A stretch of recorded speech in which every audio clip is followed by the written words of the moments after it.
Tissue engineering, what is it? It's an emerging field, interdisciplinary field that combines engineering and life sciences to create functional biological structures that can restore and improve tissue function. Examples include bladders, trachea blood vessels, and if you look at it, printing as a technology has also gone through the revolution, and well, it's been around for hundreds of years.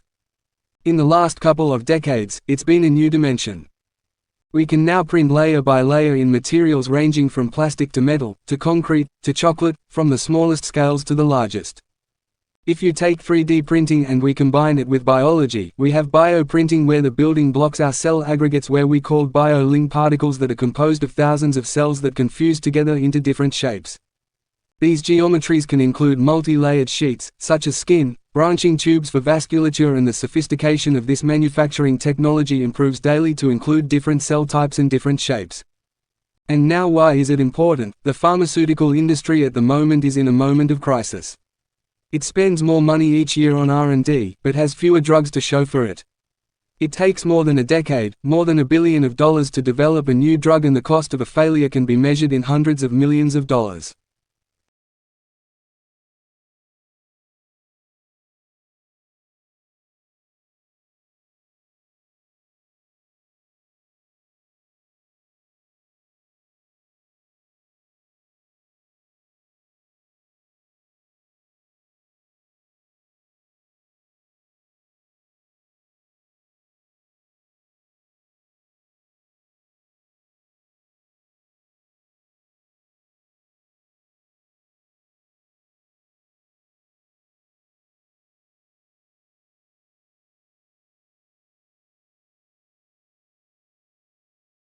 I wrote a letter last week talking about the work of the foundation, sharing some of the problems. And Warren Buffett had recommended I do that, being honest about what was going well, what wasn't, and making it kind of an annual thing. A goal I had there was to draw more people in to work on those problems, because I think there are some very important problems that don't get worked on naturally. That is, the market does not drive the scientists, the communicators, the thinkers, the governments to do the right things. And only by paying attention to these things and having brilliant people who care and draw other people in can we make as much progress as we need to. So this morning I'm going to share two of these problems and talk about where they stand. But before I dive into those, I want to admit that I am an optimist.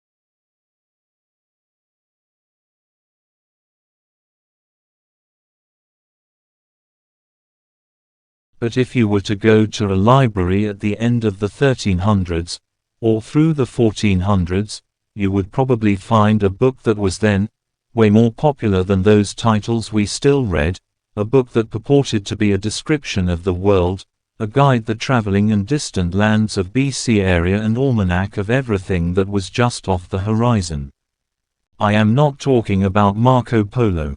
No, I'm talking about something far weirder and far less tethered to reality, a volume of medieval fantasy masquerading as a field guide called The Travels of Sir John Mandeville. Supposedly the titular knight set out from England in the 1330s and embarked on a journey that would take him to the Middle East, Africa and Asia, though as it will become apparent, not a Middle East, not in Africa and not an Asia that we would recognize here in reality.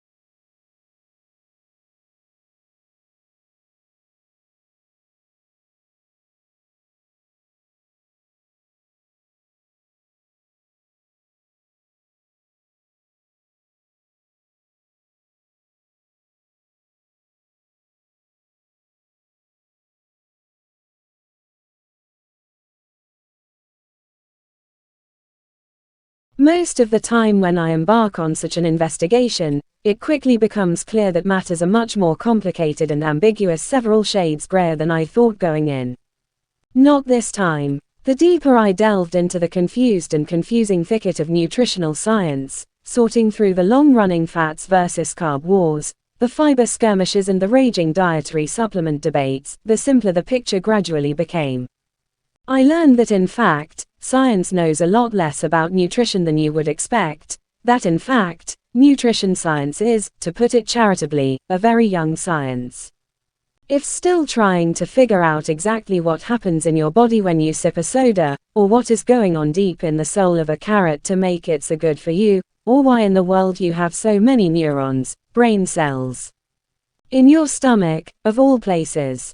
It's a fascinating subject, and someday the field may produce definitive answers to the nutritional questions that concern us, but, as nutritionists themselves will tell you, they're not there yet. Not even close. Nutrition science, which after all only got started less than 200 years ago, is today approximately where surgery was in the year 1650. Very promising, and very interesting to watch, but are you ready to let them operate on you? I think I'll wait a while.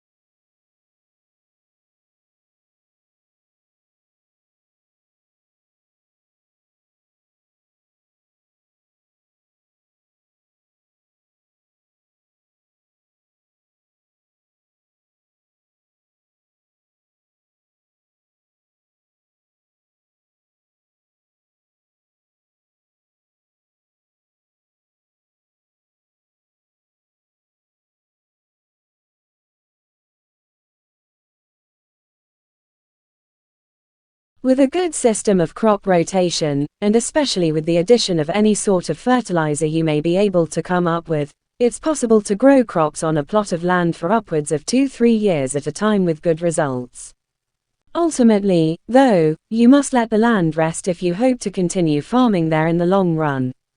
Allowing a plot of land to rest for a period of time is known as letting the field go fallow, and there are several reasons for this. Allowing a field or plot to lie fallow means that you don't grow anything new on it, don't harvest anything and don't graze any animals on the land for at least a year. Sometimes a field will lay fallow for 2, 3 or even 4 years, but the traditional standard on many farms was to let a field lie fallow once every 2-3 years. This fallow period allows the land to replenish many of its nutrients. The root networks of various grasses or ground covers, like clover, have a chance to expand and grow, which further strengthens the soil and protects it from erosion. During the fallow period, there are many beneficial flora and microfauna, including cyanobacteria, which live in the soil. These microorganisms continue to be active at the root level, steadily improving the quality of the soil so that when you come back in a year or 2, you can begin planting food or cash crops anew.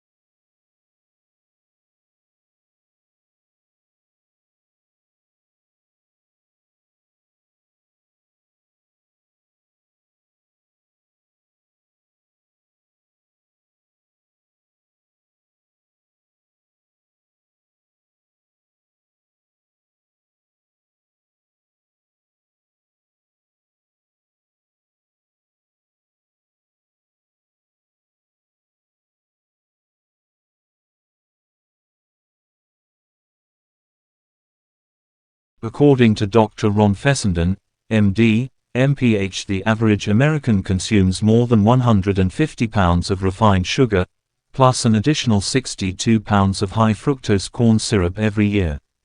In comparison, we consume only around 1.3 pounds of honey per year on average in the US.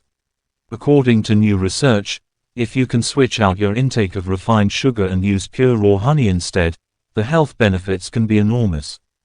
What is raw honey? It's a pure, unfiltered and unpasteurized sweetener made by bees from the nectar of flowers. Most of the honey consumed today is processed honey that's been heated and filtered since it was gathered from the hive. Unlike processed honey, raw honey does not get robbed of its incredible nutritional value and health powers. It can help with everything from low energy to sleep problems to seasonal allergies. Switching to raw honey may even help weight loss efforts when compared to diets containing sugar or high fructose corn syrup.